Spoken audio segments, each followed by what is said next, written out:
Good morning students.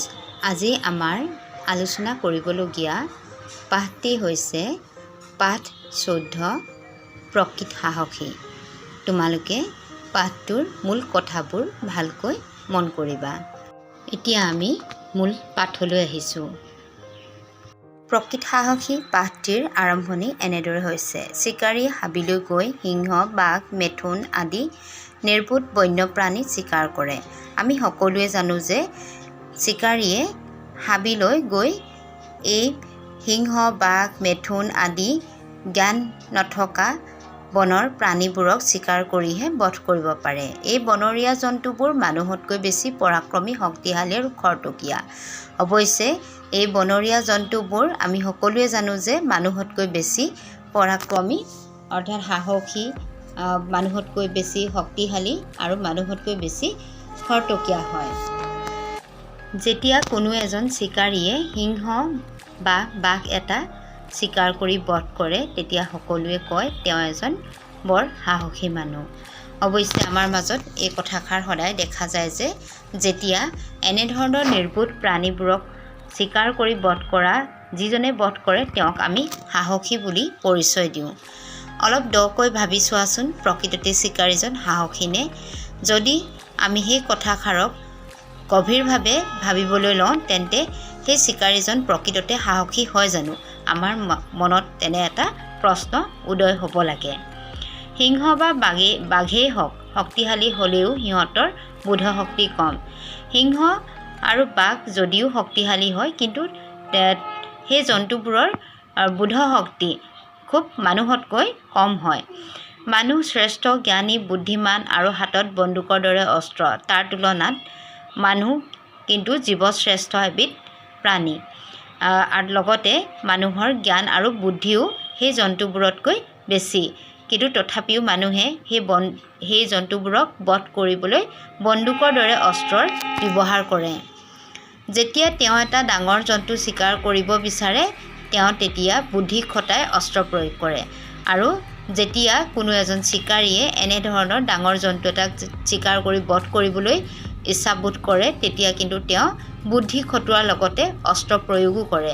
কিন্তু তাৰ বিপৰীতে সেই জন্তুবোৰে তেনেধৰণৰ কোনো অস্ত্ৰ প্ৰয়োগ কৰিব নোৱাৰে আৰু সেই জন্তুবোৰৰ যিহেতু বুদ্ধি কম তেনে ক্ষেত্ৰত বুদ্ধিও খটাব নোৱাৰে। পশুৰাজ সিংহৰ যথেষ্ট বল আৰু বুদ্ধি আছে, তথাপি এটা বন্যপ্ৰাণীৰ ওপৰত অস্ত্ৰ প্ৰয়োগ কৰি হত্যা কৰা হয়। পশুবোৰৰ ৰজা বুলি চিৰপৰিচিত সিংহৰ অৱশ্যে অন্যান্য জন্তুতকৈ যথেষ্ট বল আৰু বুদ্ধি আছে বুলি জনা যায়। তথাপি কিন্তু তেনে বন্যপ্ৰাণীকো বশ কৰিবলৈ বা হত্যা কৰিবলৈ অস্ত্ৰ প্ৰয়োগ কৰে মানুহে। সিহঁতক বধ কৰি তেনে এজন চিকাৰী কেনেকৈ সাহসী হ'ল? আৰু এনেধৰণৰ জন্তুবোৰক চিকাৰ কৰি চিকাৰীৰূপী এজন মানুহ কিদৰে সাহসী হ'ব পাৰে? চিকাৰীবোৰ পাকৈত যদিও নিষ্ঠুৰ আৰু নিৰ্দয়। আৰু আমাৰ মাজত যিবোৰ চিকাৰী আছে সেই চিকাৰীবোৰ পাকৈত হ'ব পাৰে কিন্তু নিষ্ঠুৰ আৰু নিৰ্দয় হয়। আৰু নিষ্ঠুৰ আৰু নিৰ্দয় হোৱাৰ বাবেহে তেনেধৰণৰ নিৰ্বোধ বন্যপ্ৰাণীবোৰক ইমান নিৰ্দয়ভাৱে কোনো মৰম দয়া নোহোৱাকৈ হত্যা কৰিব পাৰে। প্ৰকৃততে তেওঁলোক সাহসী নহয়।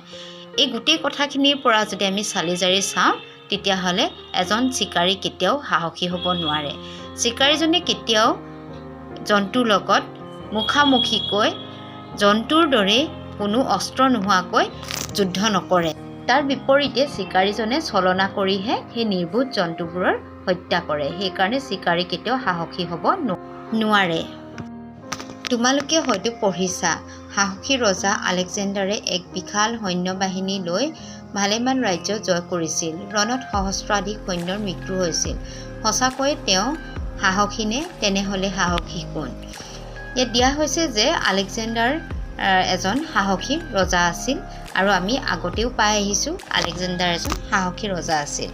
অৱশ্যে তেওঁ সাহসী ৰজা আছিল যদিও তেওঁ বিশাল সৈন্যবাহিনী লৈহে ভালেমান ৰাজ্য জয় কৰিবলৈ সক্ষম হৈছিল।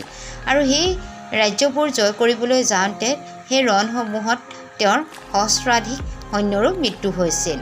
কিন্তু তেনেস্থলত আমি আলেকজেণ্ডাৰক প্ৰকৃততে সাহসী বুলি ক'ব পাৰোঁনে? ৰজা পুৰুৰ কাহিনী পঢ়িছানে? ইউৰোপ মহাদেশৰ এখন দেশৰ নাম আছিল গ্ৰীচ। ইউৰোপ মহাদেশত এখন দেশৰ নাম গ্ৰীচ বুলি কোৱা হয়। সেই গ্ৰীচ দেশৰ ৰজা ফিলিপৰ মৃত্যুৰ পিছত পুতেক আলেকজেণ্ডাৰ ৰাজপাটত উঠে। অৰ্থাৎ আলেকজেণ্ডাৰৰ দেউতাকৰ নাম আছিল ফিলিপ, যিজন গ্ৰীচ দেশৰ ৰজা আছিল। আৰু এই ফিলিপ ৰজা মৃত্যুৰ পিছত তেওঁৰ পুতেক আলেকজেণ্ডাৰ সেই ৰাজপাটত উঠে। আলেকজেণ্ডাৰ পৃথিৱী জয় কৰিবৰ মনেৰে 30,000 গ্ৰীক ৰনোৱা লৈ সেই সময়ৰ মিছৰ, বেবিলন, পাৰস্য আদি ডাঙৰ ডাঙৰ ৰাজ্য জয় কৰি উত্তৰ পশ্চিম দিশেদি আহি হিন্দুকুশ পৰ্বত পাৰ হৈ ভাৰতবৰ্ষত সোমায়। অৱশ্যে এই আলেকজেণ্ডাৰ ৰজাই তেওঁ অকলে পৃথিৱী জয় কৰিব পৰা নাছিল। তেওঁ পৃথিৱী জয় কৰিবৰ মনেৰে তেওঁৰ লগত 30,000 গ্ৰীক ৰনোৱা লৈ সেই সময়ৰ মিছৰ, বেবিলন, পাৰস্য আদি ডাঙৰ ডাঙৰ ৰাজ্যবোৰ জয় কৰি উত্তৰ পশ্চিম দিশেদি আহি হিন্দুকুশ পৰ্বত পাৰ হৈ আমাৰ ভাৰতবৰ্ষত প্ৰৱেশ কৰে। সেই সময়ত পঞ্জাৱৰ সৰু সৰু ৰাজ্যবিলাকে তেওঁৰ সৈন্যবল দেখি যুদ্ধ নকৰাকৈ মহাবীৰ আলেকজেণ্ডাৰৰ পক্ষতা স্বীকাৰ কৰে। কিন্তু সেইখিনি সময়ত 30,000 গ্ৰীক ৰনোৱাৰ লগত যেতিয়া আলেকজেণ্ডাৰ ভাৰতবৰ্ষত প্ৰৱেশ কৰে, সেইখিনি সময়ত পঞ্জাৱৰ সৰু সৰু ৰাজ্যবোৰে তেওঁৰ সৈন্যবল দেখি তেওঁৰ লগত যুদ্ধ নকৰাকৈ পক্ষতা স্বীকাৰ কৰে। ঝিলাম আৰু চেনাব নৈৰ মাজত থকা ভূখণ্ডৰ অধিপতি আছিল পুৰু ৰজা। ইফালে আকৌ পুৰু ৰজা আছিল ঝিলাম আৰু চেনাব নৈৰ মাজত থকা ভূখণ্ডৰ অধিপতি অৰ্থাৎ ৰজা আছিল। মাতৃভূমিৰ ৰক্ষাৰ অৰ্থে বিশাল গ্ৰীক সৈন্যৰ মুখামুখি হৈ ৰণত পৰাজয় বৰণ কৰি তেওঁ বন্দী হৈছিল। আলেকজেণ্ডাৰে তেওঁৰ সাহসিকতাত মুগ্ধ হৈ সন্মানেৰে তেওঁক ৰাজ্য উভতাই দি বন্ধুত্ব স্থাপন কৰে। পুৰু ৰজা প্ৰকৃততে সাহসী। অৱশ্যে ঝিলাম আৰু চেনাব নৈৰ মাজত থকা ভূখণ্ডৰ অধিপতি আছিল পুৰু ৰজা। আৰু এই পুৰু ৰজাই নিজৰ মাতৃভূমিৰ ৰক্ষাৰ অৰ্থে বিশাল গ্ৰীক সৈন্যৰ মুখামুখি হৈ ৰণত পৰাজয় বৰণ কৰি তেওঁৰ বন্দী হৈছিল। ইফালে আকৌ পঞ্জাৱৰ সৰু সৰু ৰাজ্যবিলাকে আলেকজেণ্ডাৰৰ সৈন্যবল দেখি যুদ্ধ নকৰাকৈ তেওঁলোকৰ বক্ষতা স্বীকাৰ কৰিছিল। আনফালে আকৌ পুৰু ৰজাই আলেকজেণ্ডাৰৰ সৈন্যবল দেখাৰ পাছতো তেওঁলোকৰ সৈতে মুখামুখি যুদ্ধ কৰি পৰাজয় বৰণ কৰি তেওঁৰ বন্দী হৈছিল। কিন্তু আলেকজেণ্ডাৰে তেওঁৰ যি সাহসিকতা, সেই সাহসিকতাত মুগ্ধ হৈহে সন্মানেৰে পুৰু ৰজাক তেওঁৰ ৰাজ্য উভতাই দিয়ে আৰু লগতে সেই পুৰু ৰজাৰ সৈতে তেওঁ বন্ধুত্ব স্থাপনো কৰে। এই ক্ষেত্ৰত যদি আমি চাবলৈ যাওঁ তেতিয়া আমি ক'ব পাৰোঁ যে পুৰু ৰজা হয় প্ৰকৃততে সাহসী এজন ৰজা আছিল। মহাত্মা গান্ধীয়ে ন্যায়, সত্য আৰু অহিংসাৰ পথকে লৈ বিনা অস্ত্ৰৰে পৰাক্ৰমী ইংৰাজৰ হাতৰ পৰা ভাৰতক স্বাধীন কৰিলে। তেওঁ এজন সাহসী। পুৰু ৰজাৰ দৰে যদি আমি আন এজন সাহসী ব্যক্তিৰ কথা ক'ব বিচাৰোঁ তেন্তে আমি মহাত্মা গান্ধীৰ কথা ক'ব পাৰোঁ। কিয়নো মহাত্মা গান্ধীয়ে ন্যায়, সত্য আৰু অহিংসাৰ পথকে লৈ কোনো ধৰণৰ অস্ত্ৰ ব্যৱহাৰ নকৰাকৈ মহাপৰাক্ৰমী সেই সময়ৰ ইংৰাজৰ হাতৰ পৰা ভাৰতবৰ্ষক স্বাধীন কৰিবলৈ সক্ষম হৈছিল। মানৱ প্ৰেম আৰু সত্যৰ কাৰণে যীশুখ্ৰীষ্টক ক্ৰুচবিদ্ধ কৰা হৈছিল। তথাপি যীশুৱে তেওঁলোকক ক্ষমা কৰিবলৈহে শেষ উচ্চাৰণ কৰিছিল। তেওঁৱে প্ৰকৃত সাহসী। আনফালে আকৌ মানুহক ভাল পোৱাৰ কাৰণে আৰু সঁচাৰ লগত লগ দিয়াৰ কাৰণে যীশুখ্ৰীষ্টকো ক্ৰুচবিদ্ধ কৰি বধ কৰা হৈছিল। কিন্তু তথাপিতো তেওঁক যিসকলে ক্ৰুচবিদ্ধ কৰিছিল তেওঁ কিন্তু সেইসকলৰ বাবেহে শেষত প্ৰাৰ্থনা কৰিছিল আৰু সেইবাবে তেওঁক প্ৰকৃত সাহসী বুলি কোৱা হয়। বহুতে নিজৰ জীৱন সংকটত পেলাই আনৰ জীৱন ৰক্ষা কৰে, তেওঁলোককহে সাহসী বোলা হয়।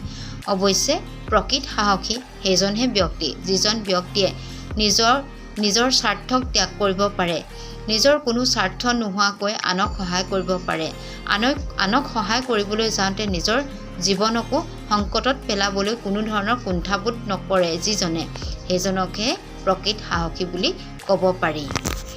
পাঠটিৰ মূল কথা ইমানেই। Thank U.